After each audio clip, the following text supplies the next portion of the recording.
All right, here's our editor class with the content field. Now, to keep the screen clean, I didn't add the getter and the setter that we created in the last video.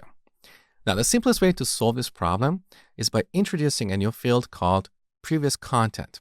So every time we want to change the value of the content field, we store the current value in the previous content field and then change the content field.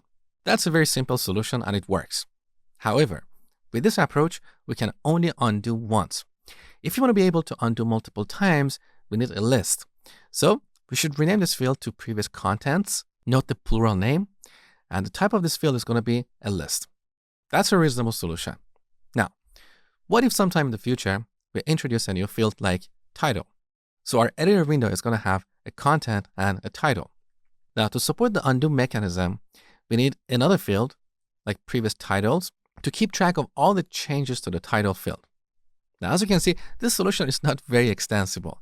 Every time we introduce a new field, we need to add an extra field for storing all the changes to that field. So we need to come up with a better solution. Now, let me remove these two fields. Okay, that's better. So instead of having multiple fields in this class, we need a separate class like editor state. This class will be purely responsible for storing the state of our editor at a given time. Currently, we have only one field in this class called content. In the future, we can add title and other fields. All these fields are going to be in a single class, okay? So in our editor class, we need to store a list of editor states. So we need a composition relationship between these two classes. And that means we should rename this field from previous contents to previous states. So we have a list of editor states inside the editor class. Beautiful. Now, this is a better solution because it allows us to undo multiple times and we're not going to pollute the editor class with too many fields, okay? However, this solution is violating a very important principle in object-oriented design. That is the single responsibility principle. That basically means every class should have a single responsibility. Let me give you a metaphor. Think of a restaurant. In a restaurant, every person has a specific role. They do a single thing. The waiter is purely responsible for taking orders. They don't cook for you. Now imagine a restaurant where the waiter takes your order, he cooks for you, he goes shopping, he also does taxes. It doesn't make sense. A restaurant like that is going to be very unmanageable. We have the same situation in software. To build maintainable software, we should design our classes in such a way that they have a single responsibility. Now back to our design.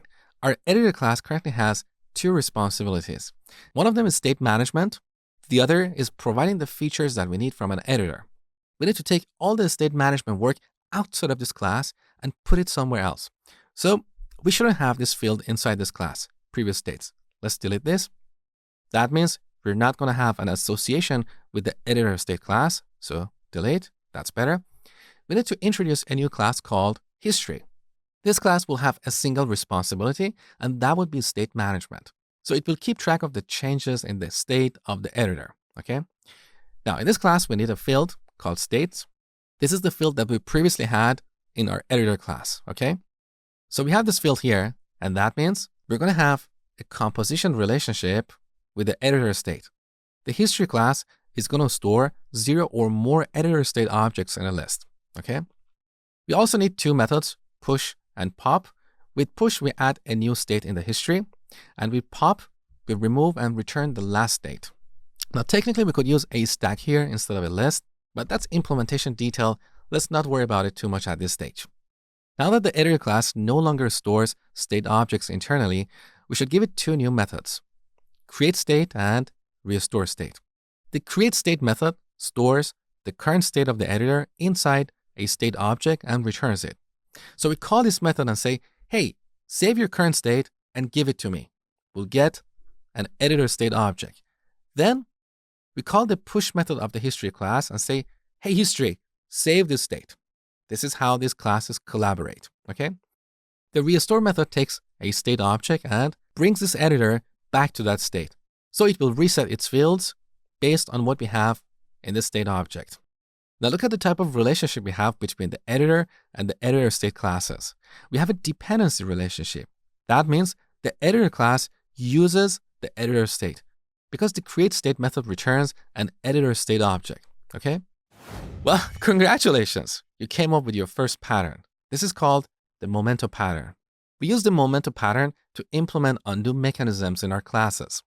Now here's our representation of the memento pattern, but if you look at the Gang of 4 book or any other courses or books on this topic, you will see different names for these classes.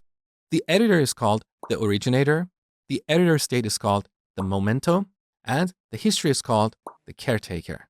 These are just some abstract names that Gang of 4 came up with to demonstrate the concept. It doesn't mean you have to use them to name your classes. Always use meaningful names for your classes. So this is the memento pattern. In this pattern, we have 3 participants or 3 players: originator, memento, and caretaker. Now that you understand this pattern, let's go ahead and implement it in code.